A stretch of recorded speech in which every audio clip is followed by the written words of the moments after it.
Growing up, society taught you to follow the script by choosing a career path and climbing the ladder. But for many people, this promise falls flat. Work suffocates them and life becomes painful. Here, you're trapped in what I call the corporate cage. Fortunately, there's a way out. You can take control of your corporate job and unlock a life of freedom. I call this living uncaged. Hi, this is your host, Matt Doan. I'm a coach, creator, and entrepreneur.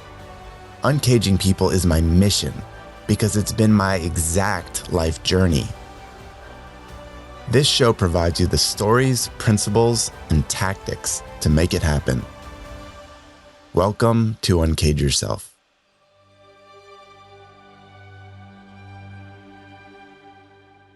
What are you still tolerating?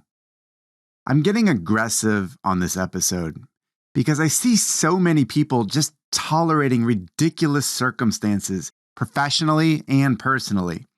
As a coach, it's my job to ask the hard questions. I hold the mirror up to your face.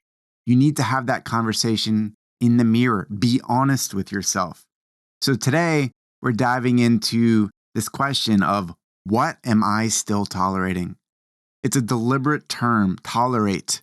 It's meant to get you riled up. You need to understand that there's stuff in your life you should no longer have as a part of your life. So we need to get to the bottom of that. So let's use today to activate you, to get you to a place where you're focusing on the right things and you're no longer tolerating BS that should not be part of your life. Again, at work or at home. Now, before we dive in, if Uncage Yourself is giving you value, I greatly appreciate it, my friend. If you hopped on over to Apple Podcasts and left a quick, honest review, it really helps. I want to make sure that these ideas, these messages, these strategies get firmly implanted in minds today. We need this more than ever to have this uncaged way of thinking so that we are no longer glued to default paths. So please do hop on over, leave a quick review, spread the word, leave a snapshot on social media, whatever works. I really appreciate you helping me get the word out. All right, so let's get into the meat of today's episode. Here's a fact. Most people fight for their limitations, not their dreams. They'd rather tell you their sob stories about all their constraints and how brutal their reality is. Here's some comments that I hear every single week. Matt, my job dominates my life. I have no free time for myself. I'm undervalued and underpaid. Now, when I hear this, I see people that believe their situation is forced upon them, like just standing in front of a fire hose and they just get pelted by an external world and they have no say, no control. And they say, these are my circumstances. All these things are happening to me. This is terrible. Feel bad for me. Oh, I hate seeing that. I also know what that is like when you feel that you have no agency, you have no control, and it just happens to you. The challenge here is that people in this situation, they don't see any possibility of change. And again, I remember feeling this way often. I was so caged for years. I thought my work environment was what it was. If I had a call show up at 9 p.m. at night because some senior partner sent it, I had to do it. Or I had to take just one more call on vacation. Or I had to get up super early and not be able to see my kids out the door. There's so many circumstances where we see this, where we feel caged, where we have to do something, again, at home or at work that we feel obliged to, because that's what everyone around us does. Hey, Matt here. Quick break. I'd like to gift you a valuable resource. It's a short video training that helps you uncage yourself. You'll find it at uncagedworkshop.com. There, you'll learn my exact method for escaping the corporate cage, creating a self-directed life, and unlocking uncapped income by doing work you love. So go check out that short video at uncagedworkshop.com. All right, back to the show. But almost a decade ago, things shifted quite dramatically for me. Now, while I was still in the corporate world, there was something inside of me that for some reason wanted to be an entrepreneur. Now, mind you, I had no clue what entrepreneurship actually looked like. I had never met an entrepreneur. I thought they were either one of two people. They were Elon Musk, Jeff Bezos, that category, or they were a mom and pop store owner at a local community store. That's all I knew. And neither of those felt appealing to me, right?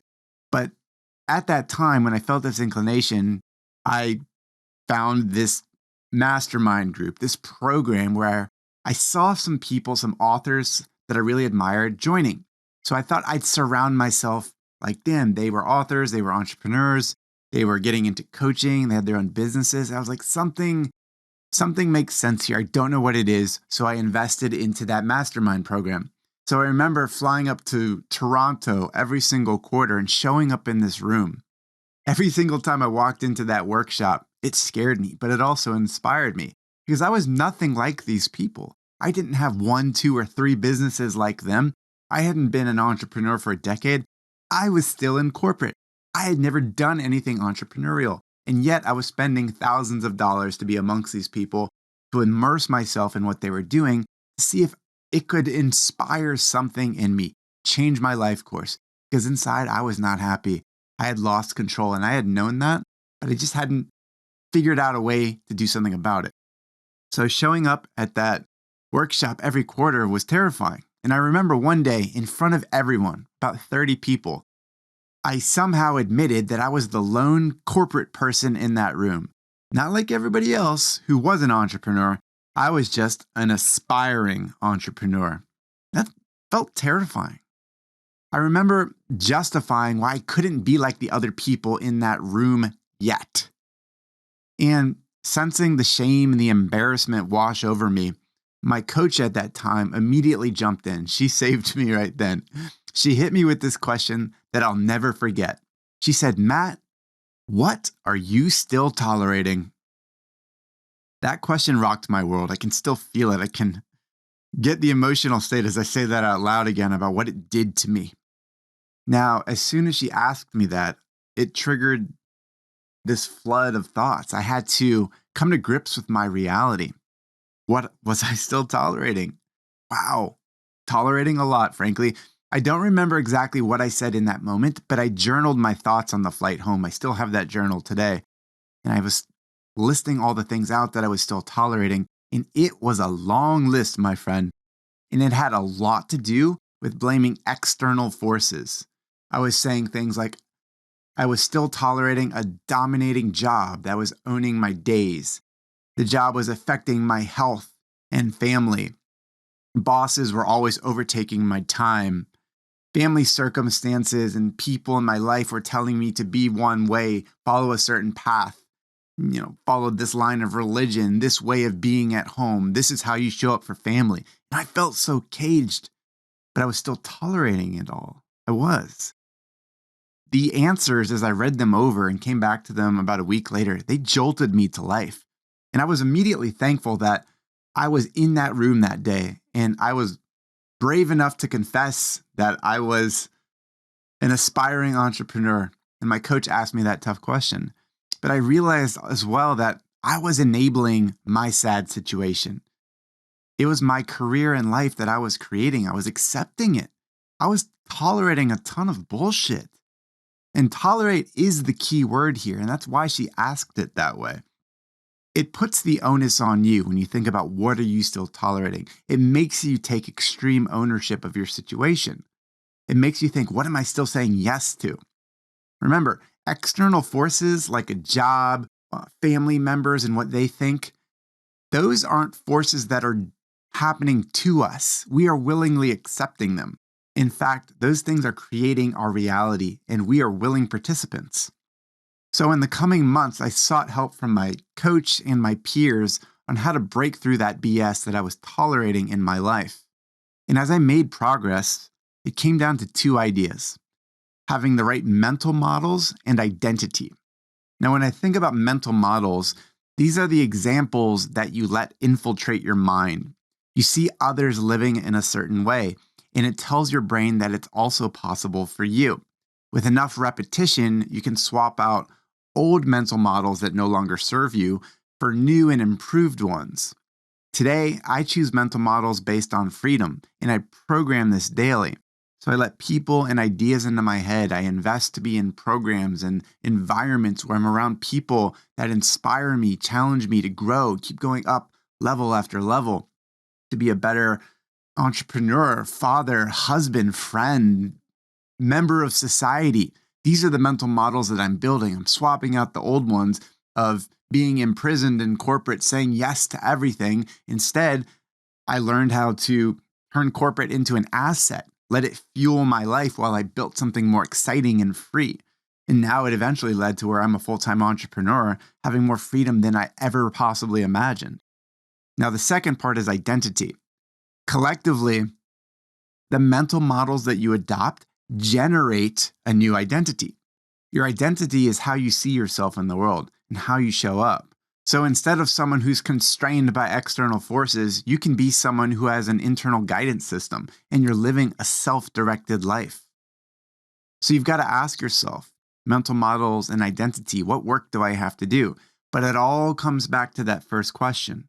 It all comes back to this very difficult question to look in the mirror, stare at yourself and say, what am I still tolerating? You've got to get to the bottom of this. It's the great unlock to your life, because you're going to see that there's 80% of the stuff in your life you could wipe away and say goodbye to. And you need to, because you've graduated from those people, those ideas, those work situations, those goals, those dreams, all that stuff. You've graduated, but you haven't let yourself free up from them. You're still tolerating them. They're still influencing you. Don't let that happen. Now, if you want to get a jump start on this, I urge you, book a breakthrough call. We'll get to the bottom of it with you. You can head on over to matthewdoan.com/talk. When you book this breakthrough call, and this is the same thing that all of my clients go through before entering into coaching work with my team and I, is we look at three things together. Number one is we'll look at your current work situation. What's working, what's not working, and why.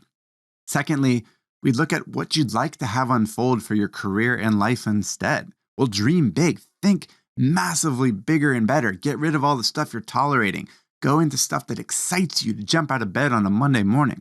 And thirdly, we'll look at the exact game plan to get you there. So you can book your call over at matthewdoan.com/talk. I promise you it'll be the most important conversation you've had in years or even your lifetime. So go back to this. Ask this question. Go into the mirror. Start there. What am I still tolerating?